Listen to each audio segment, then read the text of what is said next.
Good morning everyone. हमने last video में intercepted arc के बारे में हमने डिस्कस किया था। अब हम उसी से रिलेटेड इंस्क्राइब्ड एंगल के बारे में डिस्कस करने वाले। तो इंस्क्राइब्ड एंगल अब क्या होता है वो देखिए। हमने जब इंटरसेप्टेड आर्क बनाया था तो कुछ हमने इस तरीके से बनाया था। अगर आपने वीडियो देखा होगा तो आपको समझ में आएगा। अगर आपने नहीं देखा है तो आप देख लीजिए, आई बटन पे क्लिक करके या डिस्क्रिप्शन बॉक्स में आपको लिंक मिल जाएगा। सारे वीडियोस है, आप देख लीजिए तो उसमें आपको आइडिया मिल जाएगा। तो कुछ इस तरीके से हमने इंटरसेप्टेड आर्क बनाया था उसमें, जिसमें हमने ये देखा था कि एंगल जो है वो सर्कल में आर्क में टच था, जिसकी वजह से हमें एक ही इंटरसेप्टेड आर्क क्रिएट हो रहा था और एक ही इंटरसेप्टेड आर्क हमें मिल रहा था जिसका नाम क्या है, एसी। अब यहां पर एक एंगल भी तो क्रिएट हो रहा है, ये देखिए। तो इस एंगल का नाम क्या है? तो इस एंगल का नाम है इंस्क्राइब्ड एंगल। इंस्क्राइब्ड एंगल का मतलब क्या हुआ कि अंदर के तरफ, सर्कल में अंदर के तरफ ये इंस्क्राइब्ड किया गया है, इंस्क्राइब्ड एंगल है ये। तो इंस्क्राइब्ड एंगल के वजह से अब इसके मेजरमेंट्स पे भी असर पड़ेगा। तो इसके मेजरमेंट्स कैसे होंगे? तो आपको सिर्फ कॉन्सेप्ट को समझना है, हमें सिर्फ ये देखना है कि इंस्क्राइब्ड एंगल का मेजरमेंट क्या होता है। तो यहां पर अगर मैं देखूं तो इंस्क्राइब्ड एंगल का नाम क्या है? इंस्क्राइब्ड एंगल का नाम है एंगल ABC। बी मिडल में आना चाहिए क्योंकि बी एंगल के वहां पर बैठा हुआ है, तो मिडल में आना चाहिए। नाउ ABC का मेजरमेंट कितना होगा? तो इंस्क्राइब्ड एंगल थ्योरम में हम यही पढ़ते हैं कि ये एंगल का मेजरमेंट कितना होगा, वो हम कैसे पता लगाएंगे।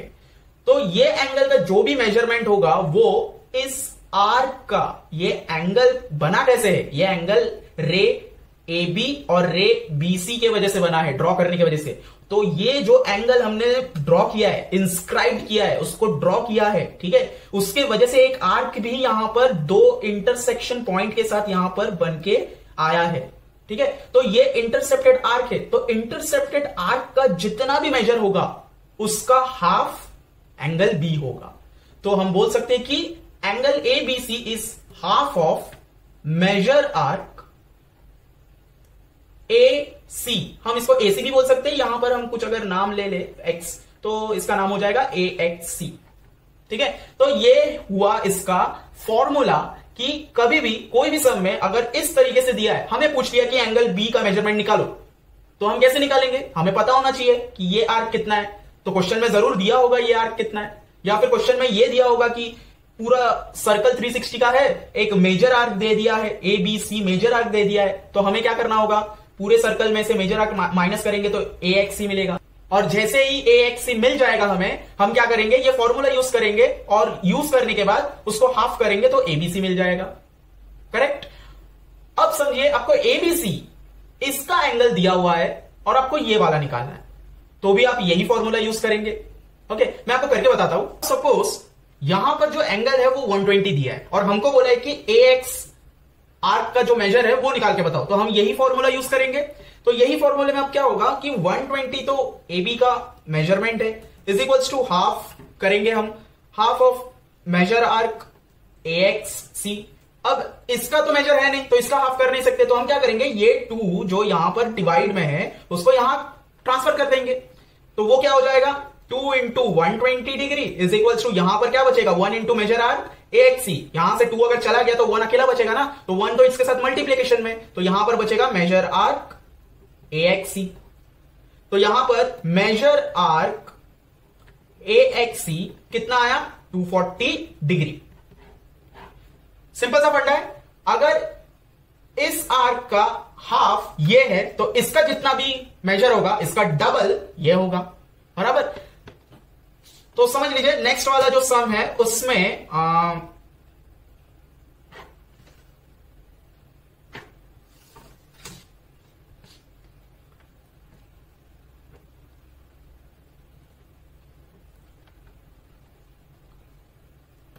ये जो आर्क है इसका मेजर दिया है कि ये 170 डिग्री का है।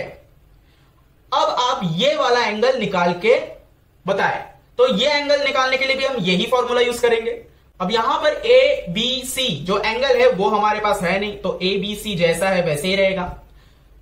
हाफ मेजर आर्क AXC, यहां पर AXC कितना है? 170 है, तो हम कर देंगे 170। इसको कैंसिलेशन करेंगे, 2 1 2, 2 8 16, 2 5 जा 10, तो एंगल ए बी सी कितना निकला? 85 डिग्री। ठीक है, तो यहां पर मैं बस आपको कॉन्सेप्ट बता रहा हूं, जब हम एक्सरसाइज प्रैक्टिस सेट करेंगे तब हम सारा चीज देखेंगे कि किस तरीके से होता है ये। ओके, तो ये आपको समझ में आ गया कि जितना भी एंगल इंटरसेप्ट कर रहा है आर्क को, वो आर्क का मेजरमेंट इसका डबल होगा एंड इसका मेजरमेंट हाफ ये होगा। ठीक है, इसका हाफ एंगल होगा एंड एंगल का डबल आर्क होगा। ओके, अब देखते हैं कि इसमें और क्या फैक्ट्स है और क्या प्रॉपर्टीज है इसका इंस्क्राइब्ड एंगल का। अगर मैंने आपको 2 इंटरसेक्शन पॉइंट दे दिए, समझिए, ठीक है, अब ये जो इंटरसेक्शन पॉइंट है, यहां पर मैं आपको बोलूं कि जितने मर्जी चाहे उतने एंगल बना लो, लेकिन जो तुम्हारा इंटरसेप्टेड आर्क होगा ना, वो हमेशा सेम आएगा। तो ये किस तरीके से होता है, तो समझ लीजिए, मैंने यहां से इस तरीके से एक आर्क बनाया, तो अगर ये 70 डिग्री है तो ये वाला आर्क कितना होगा? 140 होगा, इसका डबल, एंड ये इसका हाफ। ओके, अब इसमें क्या बोला गया है कि एक ही सर्कल में अगर सेम आर्क, ये वाला क्या है? आर्क है ना, सेम आर्क के 2 पॉइंट से अगर हम जितने चाहे उतने अगर एंगल बना ले, तो उनका जो मेजरमेंट है वो चेंज नहीं होता। तो हमने एक ही बनाया अभी तक, दूसरा बनाते हैं।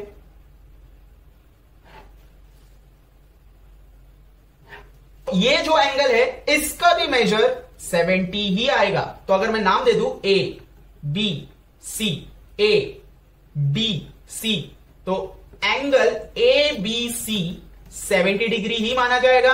एंगल ए डी सी भी 70 डिग्री माना जाएगा। अगर मैं एक और एंगल बनाऊं इसमें से, कुछ इस तरह, और इसको नाम दे दूं ई, तो एंगल ए ई सी कितना होगा? 70 डिग्री ही होगा। तो आपको समझ में आया कि यहां पर मैं क्या बताने की कोशिश कर रहा हूं। देखिए, एक ही सर्कल में 2 पॉइंट्स है, एक स्टार्टिंग एक एंडिंग, और ये एक ही आर्क बन रहा है, इंटरसेप्टेड आर्क बन रहा है। इंटरसेप्टेड आर्क का मतलब इंस्क्राइब्ड एंगल की वजह से एक ही इंटरसेप्टेड आर्क बन रहा है, मींस ये एंगल के अंदर की तरफ का आर्क है। तो यही आर्क के पॉइंट से अगर मैं जितने चाहे उतने ही सेम पॉइंट से निकाल के और वही सेम पॉइंट से गुजारूं हर बार, लेकिन जो एंगल का पॉइंट है वो अलग अलग जगह आए, फिर भी जो उसका मेजरमेंट होगा वो हर बार सेम आएगा। Angle inscribed on the same arc, एक ही आर्क में ढेर सारे एंगल को अगर मैंने इंस्क्राइब किया है, मींस ढेर सारे एंगल को अगर मैंने ड्रॉ किया है, तो वो सारे एंगल्स क्या होंगे? कॉन्ग्रुएंट होंगे। ये तीनों एंगल कॉन्ग्रुएंट है ना, ठीक है। तो angles inscribed in the same arc of a circle are congruent. समझ आया? तो ये कैसा भी हो सकता है, समझिए यहां पर ये ऐसा है, तो ये ऊपर की तरफ भी हो सकता है। तो समझिए आपको क्वेश्चन कुछ इस तरीके से दिया होगा,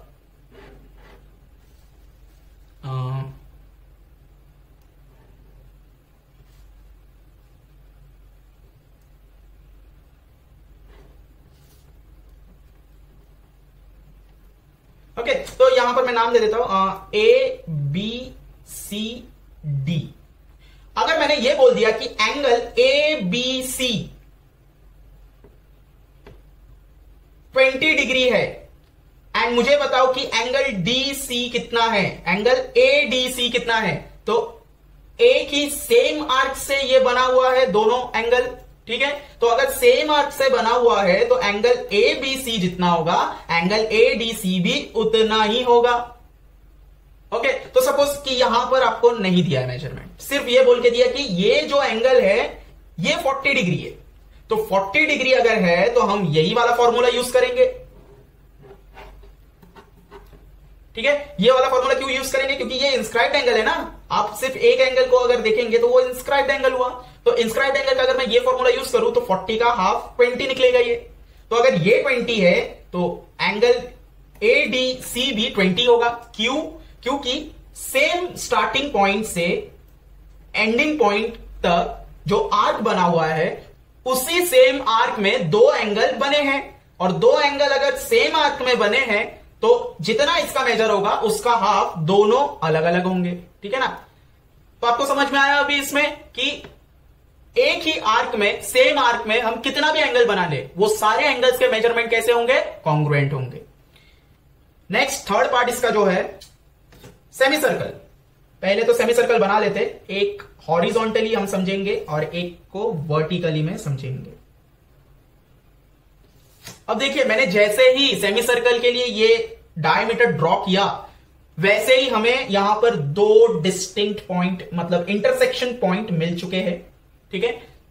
अब अगर मैं यही दो पॉइंट से एंगल्स क्रिएट करूं, देखिए कहीं पर भी, तो यही वाला प्रॉपर्टी यहां पर आएगा कि आप अभी इन दोनों पॉइंट्स में से कितने भी एंगल आप ड्रॉ करो आपका मेजरमेंट सेम आएगा। बट यहां पर सिर्फ एक डिफरेंट फीचर है। वो क्या है कि ये सेमी सर्कल होने के वजह से यहां पर जो एंगल एक्चुअली में बनेगा वो हर बार 90 डिग्री बनेगा। हर बार कितना डिग्री बनेगा? 90 डिग्री बनेगा। आप कहीं पर भी बनाइए, आप अगर यहां पर भी बनाएंगे, लेकिन उसका दोनों जो रे है वो सेम पॉइंट से गुजरना चाहिए। आप अगर यहां पर भी बनाएंगे तो भी यहां पर जो एंगल बनेगा वो 90 होगा।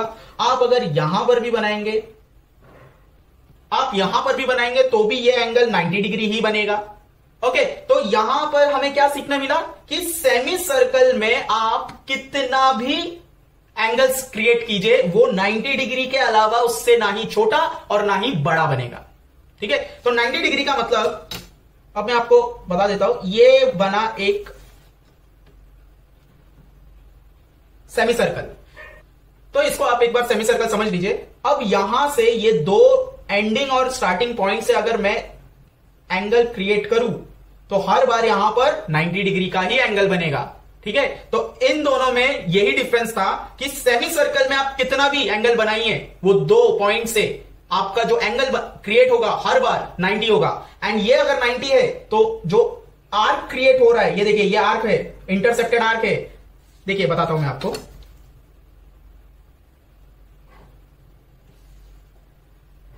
ये देखिए ये भी सेम है इसी की तरह, सिर्फ ये वर्टिकली है। तो यहां पर ये एंगल बना और ये एंगल बनने की वजह से ये इंटरसेप्टेड आर्क बना कि नहीं? ठीक है? तो ये है ए बी सी, तो ये है यहां पर एक्स ले लेते, तो ये ए एक्स सी क्या बना? इंटरसेप्टेड आर्क बना। तो अगर ये इंटरसेप्टेड आर्क है और अगर ये इंस्क्राइब्ड एंगल है एंड ये इंस्क्राइब्ड एंगल सेमी सर्कल की वजह से बना है तो ये 90 डिग्री होगा। एंड 90 डिग्री का डबल कितना होता है? वो ये वाला आर्क होगा। कितना होगा? 180। ठीक है? एंड ये 180 का हाफ कितना होता है? 90। तो देखिए ये 90। तो आप इसमें भी कितने भी एंगल्स बनाइए उसका जो मेजरमेंट आएगा वो हमेशा 90 डिग्री आएगा, और जो आर्क क्रिएट हुआ होगा उसका हमेशा 90 डिग्री का डबल 180 डिग्री आएगा। तो इस पूरे कॉन्सेप्ट ऑफ इंस्क्राइब्ड एंगल में हमने एक्चुअली में जो कॉमन है इस तीनों में वो क्या सीखा हमने कि ये जो आर्क होगा वो एंगल का डबल होगा एंड ये जो एंगल होगा वो आर्क का हाफ होगा। ये वाला फॉर्मूला हर एक में अप्लाई हो रहा है। बट इसके सिर्फ 3 टाइप है कि ये एक नॉर्मल इंटरसेप्टेड आर्क की तरह जो दिख रहा है, यहां पर हमने ये सीखा कि एक स्टार्टिंग और एक एंडिंग, मतलब सेम आर्क से अगर हम कितना भी एंगल क्रिएट करने की कोशिश करें या बनाएं तो उनका जो मेजरमेंट होगा वो हमेशा सेम आएगा। एंड सेमी सर्कल में हम जितने भी इंटरसेप्टेड आर्क बनाए या इंस्क्राइब्ड एंगल बनाए उनके जो मेजरमेंट होंगे वो हमेशा 90 डिग्री राइट एंगल ही आएंगे। एक और चीज देख लीजिए, जैसे इंटरसेप्टेड आर्क बनाने के बाद हमने ये एंगल का तो फाइंड कर लिया कि ये एंगल कैसे ढूंढते, बट जब एंगल सर्कल से बाहर होगा तब ये एंगल का मेजर क्या होगा वो कैसे निकालेंगे? तो वो निकालने के लिए देखिए, अगर ये सम है कि ये एंगल ए बी सी कितना है आप फाइंड कीजिए, तो यहां पर major angle A B C हमको क्या करना है? फाइंड करना है। A B C angle B find करना है हमें। तो एंगल बी कैसे फाइंड करेंगे? आर्क ए सी जितना भी होगा इसका फॉर्मूला क्या है? Major angle A B C is equals to half of bracket open, ठीक है, जिसके अंदर आएगा major arc A C minus major arc P Q. Okay, अब ये फॉर्मूला भी देख लीजिए कि AC पहले क्यों आया, PQ बाद में क्यों आया। तो लार्ज वाले आर्क में से स्मॉल वाला आर्क माइनस होगा।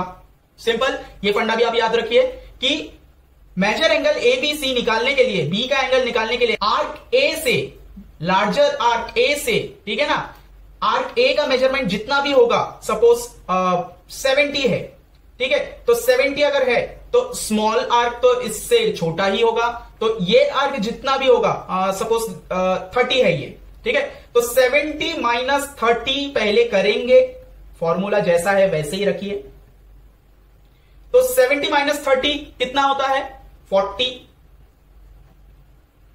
तो ये जो 40 आंसर आएगा, इसको माइनस करने के बाद, इन दोनों को माइनस करने के बाद जो ये 40 आंसर आया, इसका हाफ करना है,